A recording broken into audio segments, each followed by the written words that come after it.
श्री गुरुचरित्र अध्याय 5 श्री दत्तात्रेयांचा श्रीपाद श्रीवल्लभ अवतार कथा। सिद्धयोगी नामधारकाला श्री दत्तात्रेयांची अवतार कथा सांगू लागले। आपल्या भक्तजनांचे रक्षण करण्यासाठी परमेश्वराने या मनुष्यलोकात अनेक अवतार धारण केले। सिद्धयोगी नामधारकाला म्हणाले, अरे नामधारका, लक्षपूर्वक ऐक। भगवान विष्णूंनी अंबरीशासाठी अवतार घेतला, त्याप्रमाणे लोकांचा उद्धार करण्यासाठी श्री दत्तप्रभूंनी अनेक अवतार घेतले। मत्स्य, कूर्म, वराह, नृसिंह, वामन, परशुराम, श्रीराम, श्रीकृष्ण, बौद्ध, कल्की असे श्री विष्णूचे 10 अवतार आहेत। संत सज्जनांचे रक्षण, दुष्ट दुर्जनांचे निर्दोलन याच हेतूने परमेश्वर नाना रूपाने अवतार घेतो। द्वापारयुग संपल्यावर कलियुग सुरू झाले। जगात अधर्म आणि अनाचार वाढला। ब्राह्मण आचारभ्रष्ट विचारभ्रष्ट झाले। भगीरथाने आपल्या पूर्वजांच्या उद्धारासाठी गंगा पृथ्वीवर आणली, त्याप्रमाणे लोकांच्या उद्धारासाठी परमेश्वर मनुष्य रूपात अवतार घेतो। पिठापूर नावाच्या गावात अपळराज नावाचा एक आपस्तंभ शाखेचा ब्राह्मण होता। त्याच्या धर्मपत्नीचे नाव सुमती। ती मोठी सदाचरणी व पतिव्रता होती। अतिथी अभ्यागंताची ती मनोभावे सेवा करीत असे। दोघेही सत्वगुणी होते।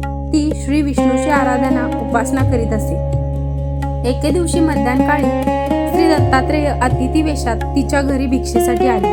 त्या दिवशी अमावस्या होती। त्या दिवशी तिच्या घरी श्राद्ध होते। श्राद्धासाठी बोलवलेले ब्राह्मण अद्याप या वयाचे होते। दारी आलेला अतिथी आलेला आहे हे पाहून सुमतीने त्या अतिथीचे स्वागत करून त्याला श्राद्धासाठी बनवलेले जेवण तयार केले होते त्याची भिक्षा वाढली। त्यामुळे प्रसन्न झालेल्या अतिथी वेशातील श्री दत्तात्रेयांनी 3 शिरे 6 हात अशा स्वरूपात दर्शन दिले। आज आपल्या घरी प्रत्यक्ष श्री दत्तप्रभू जेवले हे पाहून सुमतीला अतिशय आनंद झाला।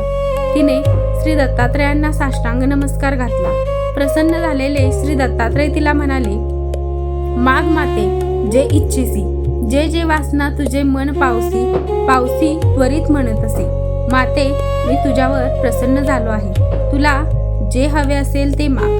श्री दत्तात्रेयांनी असे आश्वासन दिले असता सुमती अत्यंत विनम्रपणे भगवान दत्तप्रभूंना म्हणाली, भगवंता, आपण मला जननी म्हणालात तेव्हा ते नाव सार्थ करावे। माझ्या पोटी आपण जन्म घ्यावा। मला पुष्कळ पुत्र झाले, परंतु ते जगले नाहीत। त्यातून 2 पुत्र वाचले आहेत, पण त्यातील एक आंधळा आहे व दुसरा पांगळा आहे। ते असून नसल्यासारखे आहेत। म्हणून मला आपल्यासारखा विश्ववंद्य परमज्ञानी देव स्वरूप असा पुत्र व्हावा। सुमतीने अशी प्रार्थना केली असता प्रसन्न झालेले श्री दत्तप्रभू पुढील धर्मकार्याचे स्मरण होऊन तिला म्हणाले, माते, तुला मोठा तपस्वी पुत्र होईल। तुझ्या वंशाचा उद्धार करील। कलियुगात त्याची फार मोठी कीर्ती होईल, परंतु मी जे सांगेल तसे करा, नाहीतर तो तुमच्याजवळ राहणार नाही। तुमचे सगळे दैन्य दुःख दूर नाहीसे करेल। असा सूचक आशीर्वाद देऊन अतिथीरूपी श्री दत्तात्रेय अदृश्य झाले। हे वरदान ऐकून सुमतीला अतिशय आनंद झाला। काही कामासाठी बाहेर गेलेले अपळराज शर्मा घरी परतले। सुमतीने त्यांना सगळी हकीकत सांगितली। माध्यान्ह काळी कोणी अतिथी आल्यास त्याला भिक्षा घालण्यास चुकू नको असेही श्री दत्तात्रेयांनी सांगितले होते। त्याप्रमाणे माहूर, करवीर, पांचाळेश्वर या ठिकाणी श्री दत्तात्रेयांचा निवास असतो आणि जे कोणी भिक्षा मागावयास येईल त्याला श्री दत्तप्रभू मानून भिक्षा घालावी असेही सांगितले होते। सुमतीने सांगितलेली हकीकत ऐकून अपळराजा अतिशय आनंदित झाले। ते सुमतीला म्हणाले, तू अगदी योग्य तेच केलेस। आज श्राद्ध खऱ्या अर्थाने सफल झाले। माझे पितर आज एकाच भिक्षेने तृप्त झाले, कारण आज आपल्याकडे श्री दत्तरूपी प्रत्यक्ष विष्णूच आले होते। हे सुमती, तुझे माता पिता खरोखर धन्य आहेत। तुला जो वर मिळाला तसाच पुत्र तुला होईल। पुढे यथाकाली सुमती गर्भवती झाली। 9 मास पूर्ण झाल्यावर एका शुभ दिवशी भाद्रपद शुक्ल चतुर्थी या दिवशी सुमती प्रसूत झाली। तिला एक पुत्र झाला। त्याचे जातकर्म करण्यात आले। अपळराजाने खूप दानधर्म केला।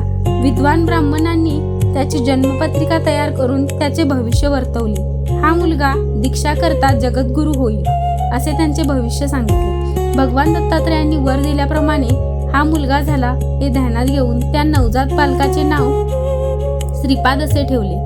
हे भगवान दत्तात्रय असून लोकोद्धारासाठी अवतीर्ण झाले आहेत हे आपण राजा व सुमती यांना समजले. अत्यंत आनंदाने ते श्रीपादांचे संगोपन करीत होते. यथावकाश श्रीपाद 7 वर्षाचा झाला. मग आपण राजाने त्याचे यथाशास्त्र मौजीबंधन केले. मुंज होताच श्रीपाद 4ही वेद म्हणू लागले. ते न्याय, मीमांसा, तर्क इत्यादी दर्शनशास्त्रात पारंगत झाले. त्यावर भाष्य करू लागले. आचार धर्म, व्यवहार धर्म, प्रायश्चित्ते, वेदांत इत्यादीचे ज्ञान लोकांना समजावून सांगू लागले. श्रीपादांची असामान्य बुद्धिमत्ता पाहून लोक आश्चर्याने थक्क झाले. त्यांच्या मुखातून ज्ञान श्रवण करण्यासाठी अनेक लोक पिठापुरास येऊ लागले. श्रीपाद 16 वर्षाचे झाले.